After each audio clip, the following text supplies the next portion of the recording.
各位標迷你哋好啊！咁大家都見到啦，我而家就係香港島上環摩羅街中心咧對面啊，呢度賣好多古董嘢噶嘛。其實今日啊專登嚟睇一個展覽嘅，咁我都帶咗兩隻手錶啦，其中一隻就係 Asian Hand 啊 Hand 嘅系列啦。咁呢隻錶咧就40mm 錶徑啦。10.6mm 厚啊，好薄嘅手錶，因為咧佢用 Miyota 嘅903舊機芯，大家都見到啦。藍寶石水晶鏡啦，100米防水嘅，仲係錶面咧用彼得石啊，即係好有咧啲暴風嘅感覺㗎。咁啊，尤其呢一隻版本啦，因為隻錶面咧都有啲唔同嘅，專登揀呢隻啊，真係好似打風咁樣啊，好有氣勢啊！咁其實咧點解要戴呢隻手錶咧？咁啊，呢隻咧就係石嘅代表嚟嘅。咁其實咧，我仲有另一隻錶咧，就未介紹過㗎，專登今次攞嚟同大家亮相。哇，係咪好特別啊？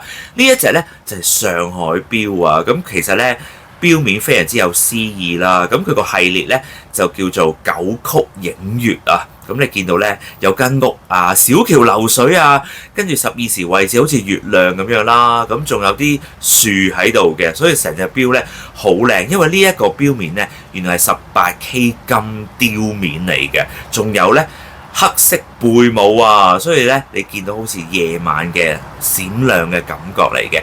機芯咧就係 SW 啊300啊瑞士機芯嚟嘅。咁呢個機芯咧就比 SW200咧係要薄嘅，所以咧對啲薄裝嘅手錶嚟講咧就非常之好啦。應該機芯都係3.6mm厚啦，或者薄嘅咋。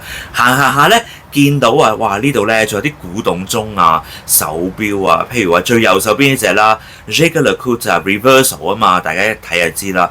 另外嗰兩隻咧就真係要睇清楚係咩牌子喎。哇！中間嗰隻好特別喎，有 Jumping Hour 添喎。總之咧都係摩羅街啊、啲荷里活道啊附近嘅鋪頭啦，都好多賣古董啊，亦都有少數咧係賣手錶嘅。咁我而家嚟到呢個地方，荷里活道嘅，望過對面就見到咧呢個好大嘅係咪海報啊？寫住咧玉林雙輝啊，因為呢個特別嘅展覽咧就係展出玉石啦。同埋咧就係木製嘅家私嚟嘅 Jade and Wood 啊，咁啊要行多5米喎，咁啊行下啦，就係呢個位置啦。咁其實咧呢一個係好特別嘅展覽啊，因為呢一個嘅地方咧就係一個私人嘅博物館嚟嘅，叫做兩依床博物館啊，私人嘅80年代開始咧。開到而家㗎啦，咁啊，所以我專登咧就戴呢兩手錶啦，因為我冇玉石面嘅手錶嘛，所以就攞咗 Asian 啦，彼得石面嘅版本啦，跟住再戴埋呢一隻都唔係木做嘅，不過咧佢錶面啊18K 金雕嘅畫面咧，以前就係木做嘅。咁其實咧兩依床博物館咧都幾特別㗎，佢有一個好大嘅 collection 啊，就係咧。中國製嘅木製嘅家私啊，尤其係咧用黃花梨啦同埋紫檀做嘅家私啦，或者擺設啊，係由明清年代咧至到而家，所以呢一個係仲係私人嘅珍藏嚟喎，你話犀唔犀利啊？咁我而家已經入到去啦，我發覺咧仲有幾層嘅喎，哇！原來荷里活道咧係一個咁特別嘅私人博物館啦，仲有幾層啦，空間感十足喎。你話香港啊，即係寸金尺土啊，有咁大嘅地方啦，仲係私人嘅博物館啦，擺出好多家私珍藏擺設，我真係歎為觀止啊！未嚟過真係唔知道，原來香港咧係有咁嘅地方嘅。咁佢呢度好多嘅家私擺設咧，都係用紫檀啦同埋黃花梨做嘅。咁黃花梨咧就淺色啲啦，同埋有特別嘅香氣嘅。紫檀咧就更加實淨啲啦，同埋顏色係深啲嘅。而家眼前都見到啦，呢個係紫檀啦，鑲嵌翡翠青金石嘅插屏嚟嘅。咁啊，所以呢度啲嘢咧，全部都係非常之珍貴啦，可能17啊、18世紀中國製造。眼前見到呢一對嘅頂箱櫃咧，就係用黃花梨木做嘅，真係非常之靚啦，同埋珍貴嘅。25 pieces of part of a sort of a bigger number of objects, and they're still collecting actually. So if you want to start with, we'll go through a few things. This it's Song Dynasty, and it's around about sort of 10th to 12th century. And this sort of object that you see in metalwork in porcelain, and in jade, they're pretty rare. There's one in, I think, the Palace Museum in Taipei, and probably one in Beijing as well, in the Forbidden City.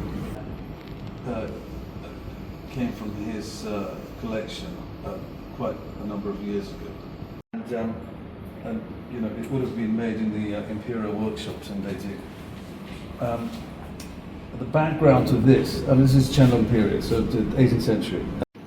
It's shaped like an alms bowl, like for a priest, and then you can see the dragons going around the top and the bottom, confronting dragons, and it has a Qianlong seal mark as well. And this came from a collection of Hugh Moss here in Hong Kong. 頭先都聽 Mr. Rassi 講啦，原來呢度有啲展品咧，即係世界上啊數量非常之少啦，而其他嘅版本咧，可能就喺世界各大嘅博物館啊、故宮博物館啊咁嗰度揾到啊，真係歎為觀止啊！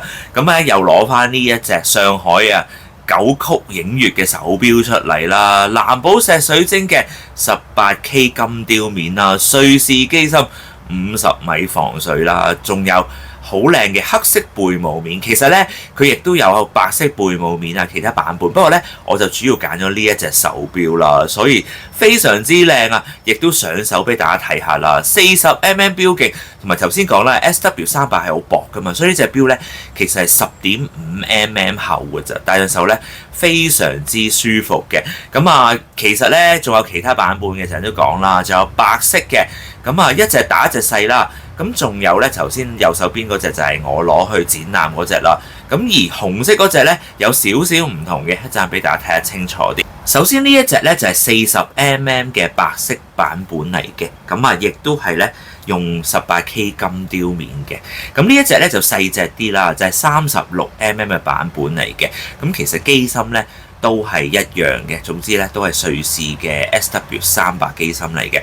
呢一隻咧原來啊就唔係小橋流水啦，呢一隻咧就叫喜上眉梢，好明顯見到有兩隻喜著喺度嘛，寓意啊喜相逢啊，好喜慶咁解啊，仲要紅色啊，梗係喜慶啦。咁呢一隻咧就係我帶去嘅版本嚟嘅，咁我都好中意啊，就係咧呢個係夜晚啦，頭先白色咧就可能早上嘅感覺啦。咁有興趣睇呢啲錶咧，都可以去到尖沙咀 RM 私人時間嗰度嘅。咁紅色呢一隻咧，定價就係25,000幾港元啦。至於其他嗰啲咧，就係21,000幾左右嘅。記住去到同老闆話睇過呢個 channel。咁當然 Asian 嘅手錶啊，亦都可以喺 RM 私人時間嗰度揾到啦。咁錶就要去錶行睇啦。咁至於呢啲咁靚嘅玉器啊、玉石啊同埋家私咧，就要去到兩依藏博物館嗰度睇，咁我都會將博物館嘅資料啦擺喺連結嗰度啊，咁大家有興趣咧都可以預先啊reserve 個位啦，咁啊可以去參觀一下嘅。我相信好多錶迷啊同我一樣啦，除咗中意錶之外咧，亦都好中意設計藝術啊、歷史文化各方面嘅，所以真係太好啦！大家可以帶住個靚錶啦。跟住咧就可以去到呢個博物館咧睇一睇，真係令自己啊文化都高啲啊，大開眼界。希望大家中意我今日嘅分享啦，拜拜。